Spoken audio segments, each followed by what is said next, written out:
یہ جو موقع آتے ہیں نا شب برات کے، شب قدر کے، یہ بنیادی طور پر اللہ تعالیٰ کی طرف سے دی ہوا موقع ہوتا ہے کہ چلو تمہیں چانس دیتے ہیں، پابندی کوئی نہیں، لیکن رب کی طرف سے نا موقع ملتا ہے، چلو تمہیں ایک موقع دیتے ہیں، چلو اپنے آپ کو کلیئر کر لو، تمہیں موقع دیتے ہیں، یا اللہ کیا کرے کچھ بھی نہیں، آ کے نا سچے دل سے 2 رکعتیں پڑھ کے توبہ کرو، عرش کا مالک پچھلے سارے ہی معاف کر دے گا۔ ان لوگوں کی باتوں پہ نہ جائیں جو بلا وجہ پریشان کرتے ہیں لوگوں کو، شب برات کا حوالہ بھی نہیں مل رہا، حالانکہ ترمذی شریف میں حدیث موجود ہے، سیاستہ کی روایت ہے ترمذی میں۔ پہلے کہتے ہیں سیاستہ سے دکھاؤ، جب سیاستہ سے مل گئی تو آپ اور کدھر جانا ہے؟ اور ابن ماجہ میں موجود ہے مولا علی کی روایت، اور ذرا ترتیب دیکھیے گا، یہ ترمذی کی حدیث ہے، اور امام ترمذی نے تو پورا باب باندھا ہے 15ویں شعبان پر، پورا باب۔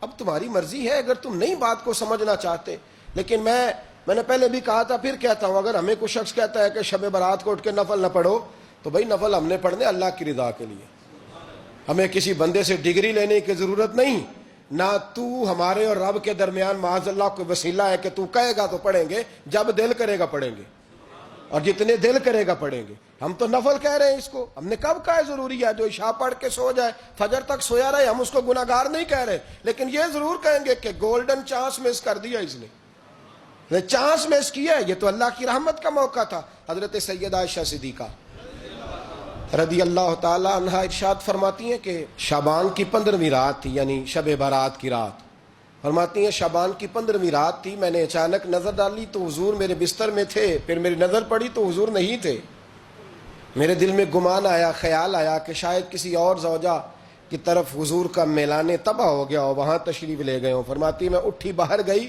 تو نبی کریم علیہ السلام جنت البقیع میں تھے، قریب ایک جگہ پہ حضور دعائیں مانگ رہے تھے۔ فرماتے میں گیا تو حضور فرمانے لگے، ابو بکر کی بیٹی تو نے کیا گمان کیا کہ اللہ کا رسول تیری حق تلفی کرے گا؟ عرض کی حضور آپ مالک ہیں، کہیں اور جانا چاہیں تو میری طرف سے پابندی نہیں۔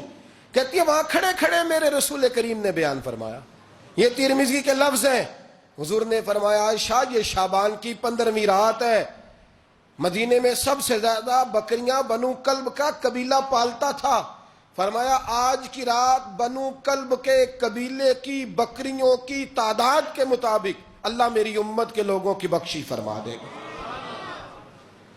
یہ وہ رات ہے۔ جناب عائشہ صدیقہ رضی اللہ تعالی عنہ نے بات رات کو سنی تنہائی میں نبی پاک سے، رات کو تنہائی میں حضور سے سنی، سویرے جناب عائشہ نے کل امت کو بتائی۔ اگر یہ بات اہمیت والی نہ ہوتی تو بی بی صاحبہ آگے روایت کرتی، یہ کتابوں میں آتی، یہ لوگوں کو بتاتی۔ حضرت عائشہ نے روایت کیا اور مولا علی شیر خدا نے تو کھل کے کہا، ابن ماجہ میں حضرت علی سے پیار کرنے والوں کے لیے الگ عنوان، مولا علی نے کھل کے فرمایا شعبان کی 15ویں رات کو رات عبادت کرنا اور سویرے روزہ رکھنا۔ حضرت علی کے لفظ بائی نہیں سیاستہ میں، رات کو روز عبادت کرنا، دن کو روزہ رکھنا۔ ویسے تو رب کریم ہر روز تہجد کے وقت پہلے آسمان پر نزول اجلال فرماتا ہے اور لوگوں کو فرماتا ہے کوئی بخشش مانگنے والا؟ کیا انداز ہے مولا علی شیر خدا حدیث روایت کرتے ہیں، رنگ کیا ہے؟ فرمایا باقی راتوں میں نا تھوڑا سا پیکج ہوتا ہے، تھوڑا سا آخری حصے میں رات کے شب برات کو نا رات چڑھتے ہی اللہ پہلے آسمان پر جو اس کی شان کے لائق ہے نزول اجلال فرماتا ہے، اور پہلا جملہ یہ فرماتا ہے کوئی معافی مانگنے والا؟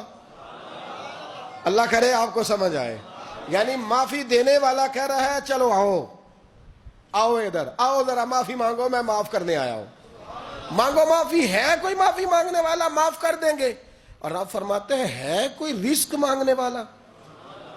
وہ جو بڑی درخواستیں دیتے پھرتے ہیں نا مختلف اداروں میں، وہ ایک درخواست نا شب برات والی رات بھی دے۔ اور میں نہیں کہہ رہا مولا علی شیر خدا فرما رہے ہیں، اور وہ خود نہیں فرما رہے، وہ نبی پاک کا فرمان نقل کر رہے ہیں، اور وہ رسول اللہ صلی اللہ علیہ وسلم کی بات نہیں بیان کر رہے، وہ کہتے ہیں رب فرماتا ہے کوئی روزی مانگنے والا؟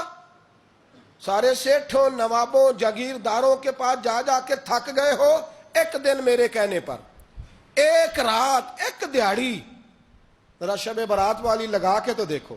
تو میرے رسول پاک علیہ السلام نے ہمیں یہ میسج دیا، پیغام دیا، فرمائے اس رات جو اولاد مانگے گا رب اسے بھی عطا فرمائے گا، اس رات جو اللہ سے بخشش مانگے گا اللہ اسے بھی دے گا، اس رات جو رب کریم سے عزت مانگے گا اللہ اسے بھی عطا کرے گا۔ شارحین نے لکھا اس رات جو رب سے پردہ پوشی مانگے گا اللہ اسے پردہ پوشی بھی عطا کرے. جو جنت کا سوالی ہوگا رب اپنے فضل سے عطا فرمائے. کوشش فرمائے. 10 محرم کو ہمارے ہاں لوگ جاتے ہیں قبرستان. وہ کسی حدیث سے ثابت نہیں، میں منع نہیں کر رہا، جائیں 9 محرم کو جائیں، 10 کو جائیں، 11 کو جائیں، 8 کو جائیں، سفر میں جائیں، ربیع الاول میں جائیں، قبرستان میں جب بھی جائیں منع نہیں ہے. لیکن شب برات والی رات تو خود رسول کریم گئے ہیں نا قبرستان. اب جو بات میں نے سمجھانی ہے اس کو سمجھیں. نبی پاک کی والدہ کا مزار نہیں ہے وہاں جنت البقیع میں. حضور کے کو بھائی بہن، حضور کیا کرنے گئے؟ امت کی بخشش کے لیے گئے.